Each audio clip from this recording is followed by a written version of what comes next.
गर्मियों का मौसम था और गांव में सब किसान खेतों में व्यस्त थे। जगन भी अपनी पत्नी सुशीला के साथ खेतों में काम करता था। एक दिन हमेशा की तरह दोनों ही खेतों में लगे हुए थे कि सुशीला एक पेड़ के नीचे जाकर बैठ गई। आह, अरे बहुत ज्यादा थकावट महसूस हो रही है। आह, इतनी गर्मी भी हो रही है। सोचा थोड़ी देर पेड़ के नीचे बैठ जाऊं। देखो, तुमको अगर ठीक नहीं लग रहा हो तो तुम घर जाकर आराम कर लो। नहीं नहीं, आराम क्या करना, मैं ठीक हूँ। सुशीला थोड़ी देर बाद आकर वापस काम में लग जाती है। जगन का ध्यान इसी में लगा रहता है कि सुशीला की तबीयत ठीक नहीं है। शाम होने पर दोनों घर जाते हैं और सुशीला एकदम बिस्तर पर पड़ जाती है।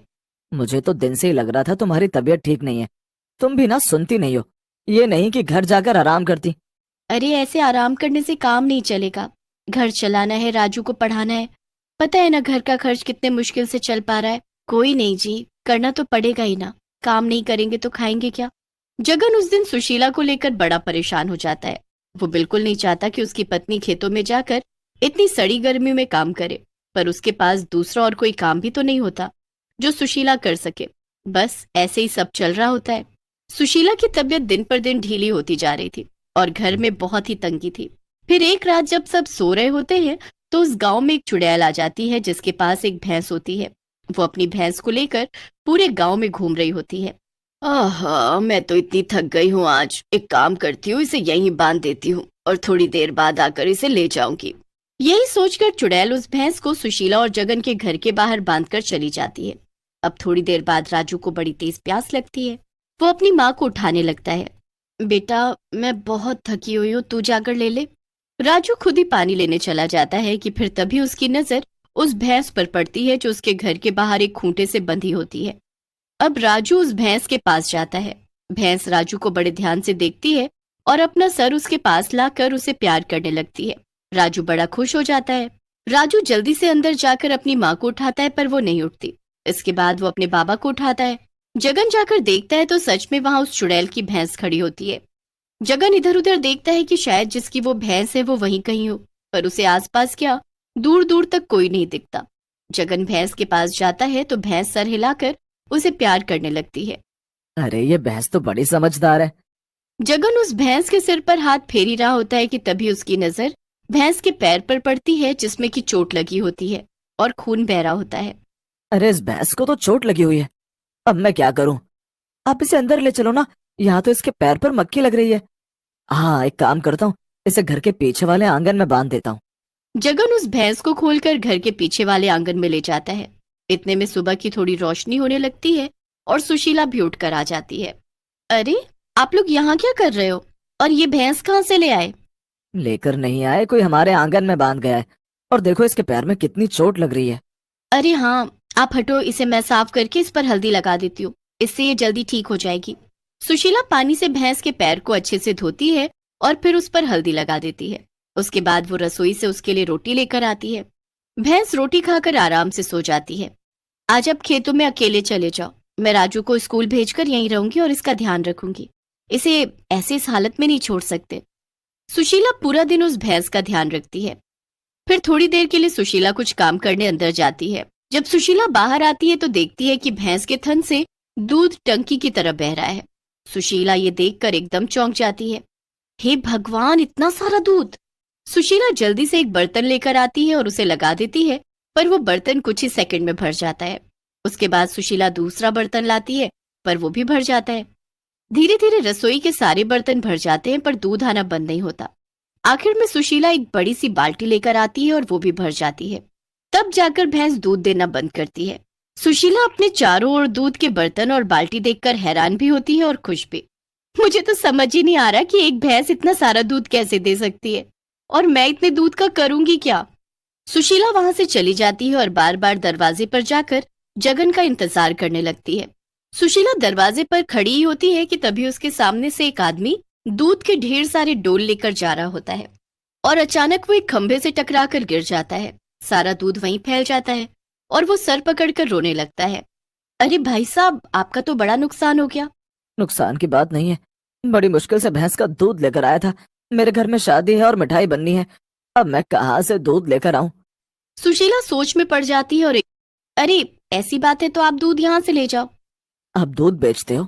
जी हाँ, हमारे पास एक भैंस है और आपको जितना दूध चाहिए आप ले जा सकते हो। सुशीला फटाफट सारे डोल दूध से भरकर उस आदमी को दे देती है, जिसके बदले वो आदमी उसे ढेर सारे पैसे देता है। सुशीला तो इतने पैसे देखकर एकदम खुश हो जाती है और अंदर कमरे में आकर सारे पैसे एक डब्बे में छुपा देती है। जब शाम को जगन आता है तो वो सारी बात जगन को बताती है। ये तो कमाल ही हो गया, एक भैंस ने इतना सारा दूध दिया। खैर जो भी है, इस भैंस की वजह से हमें बड़ा फायदा हुआ। इसका तुम अच्छे से ध्यान रखना। और मैं तो सोच रहा हूँ कि अब तुमको खेतों में जाकर काम करने की भी क्या जरूरत है। तुम यहीं रहा करो और इस भैंस का दूध बेचो। हाँ हाँ बिल्कुल, ये अच्छा सुझाव है। पर अगर कोई इस भैंस को लेने आ गया तो? सब लोग सो जाते हैं और फिर चुड़ैल वापस आती है। वो इधर उधर अपनी भैंस को ढूंढने लगती है। चुड़ैल पूरे गांव में उस भैंस को ढूंढने लगती है, पर उसे कहीं भी वो भैंस नहीं मिलती। उसकी भैंस भी उसी में होगी। चुड़ैल बड़ी खुशी खुशी भैंसों के पास जाती है, पर तभी सारी भैंसें उस चुड़ैल को देखकर चिल्लाने लगती हैं। क्या पागल हो गई हैं ये सब जो ऐसे आवाज निकाल रही हैं? सारी भैंसें चुड़ैल को धक्का मारने लगती हैं और फिर सींग मारकर उसे भगाने लगती हैं। चुड़ैल को बड़ा गुस्सा आ रहा होता है। ये सब की सब भैंस बेकार है, इसमें मेरी भैंस है ही नहीं। अब मैं उसे कहाँ जाकर ढूंढ लूं? आखिर उस जगह से वो गई तो गई कहाँ? मैंने तो उसे बांधा था, तो उसे खोलकर कौन ले गया? चुड़ैल उस भैंस के ना मिलने पर पागल सी हो जाती है। अगर वो भैंस नहीं मिली तो मैं जिंदा कैसे रहूंगी? उस भैंस का दूध पीकर ही तो मुझे ताकत मिलती है। मेरी भी क्या मति मारी गई थी जो मैं उसे ऐसे छोड़कर चली गई। चुड़ैल फिर से अपनी भैंस की तलाश में निकल पड़ती है, पर उसकी भैंस आराम से जगन के पीछे वाले आंगन में सो रही होती है। चुड़ैल पूरी रात अपनी भैंस को ढूंढ ढूंढ कर थक जाती है और जैसे ही वो देखती है कि सवेरा होने वाला है, वो जल्दी से वहां से चली जाती है। कुछ दिन ऐसे ही बीत जाते हैं। जगन और सुशीला उस भैंस के दूध से खूब पैसे कमा रहे होते हैं और दूसरी तरफ चुड़ैल बिना दूध के भूखी तड़प रही होती है। एक दिन जगन देखता है कि भैंस के आसपास काफी गंदगी हो गई है। जगन उस भैंस को पीछे आंगन से आगे आंगन में लाने लगता है, पर भैंस जमकर खड़ी हो जाती है और खिसकने का नाम ही नहीं लेती। अरे, इसे क्या हुआ? ये आगे आंगन में आ ही नहीं रही। अब मैं सफाई कैसे करूं? जगन बार बार भैंस को बाहर लाता है, पर वो आती ही नहीं। उसे समझ ही नहीं आ रहा होता कि आखिर बात क्या है। वो जैसे तैसे करके उस भैंस को आगे आंगन में बांध देता है और एक शादी के लिए निकल जाता है। अब उस रात भी चुड़ैल अपनी भैंस को ढूंढ रही होती है। बिना दूध के चुड़ैल काफी कमजोर हो चुकी होती है। पूरा गांव सो चुका होता है और बस चुड़ैल अपनी भैंस को आवाज देती यहाँ से वहां घूम रही होती है। अरे मेरी भैंस, कहाँ गई तू? जहां भी है जल्दी आजा, वरना मैं मर जाऊंगी। भैंस जैसे ही चुड़ैल की आवाज सुनती है, वैसे ही घबराकर वो जमीन पर पैर मारने लगती है। खूंटे से बंधे होने के कारण वो वहां से कहीं जा नहीं पा रही होती। भैंस बहुत कोशिश करती है कि कैसे भी खूंटे से आजाद हो जाए, पर वो नामुमकिन होता है। कुछ ही देर में चुड़ैल वहां आ जाती है। भैंस को देखकर चुड़ैल की खुशी का ठिकाना ही नहीं होता। हाय, तू यहाँ है, मैं तुझे कितने दिनों से ढूंढ रही थी। चुड़ैल भैंस को खूंटे से खोल देती है और उसे अपने साथ ले जाने लगती है। भैंस चुड़ैल के साथ जाने को बिल्कुल तैयार नहीं होती और बार बार घर की तरफ जाने की कोशिश करती है। वो बार बार आवाज निकालती है ताकि सुशीला आकर उसे उस चुड़ैल से बचा सके। भैंस बहुत चिल्लाती है, पर कोई भी अंदर से बाहर नहीं आता। भैंस को वो चुड़ैल घिसटती हुई आगे ले जाती रहती है और भैंस बार बार एक उम्मीद से पीछे मुड़ती है। भैंस की आंखों में आंसू होते हैं, पर वो बड़ी मजबूर होती है। वो समझ जाती है कि अब वो कभी वापस जगन और सुशीला के पास नहीं जा पाएगी और हमेशा उसे उस चुड़ैल की कैद में ही रहना पड़ेगा। उसी वक्त जगन शादी से वापस लौट रहा होता है। अपनी भैंस को चुड़ैल के साथ देखकर वो एकदम डर जाता है और पेड़ के पीछे छुप जाता है। पेड़ के पीछे छुपकर वो चुड़ैल की सारी बात सुन लेता है जो वह भैंस से बोल रही होती है। पर अब बात भैंस को उस चुड़ैल के चंगुल से बचाने की होती है। जगन चुड़ैल का पीछा करता है। चुड़ैल अंदर जंगल में दूर भैंस को एक खंडहर के पीछे बांध देती है और खंडहर के अंदर चली जाती है। चुड़ैल के अंदर जाते ही जगन चुपके से वहां आता है।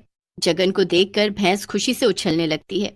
जगन चुपके से भैंस को आजाद करता है और अपने घर ले आता है और सुशीला को पूरी कहानी बताता है। उसके बाद वो हमेशा भैंस को घर के पीछे वाले आंगन में ही रखते हैं।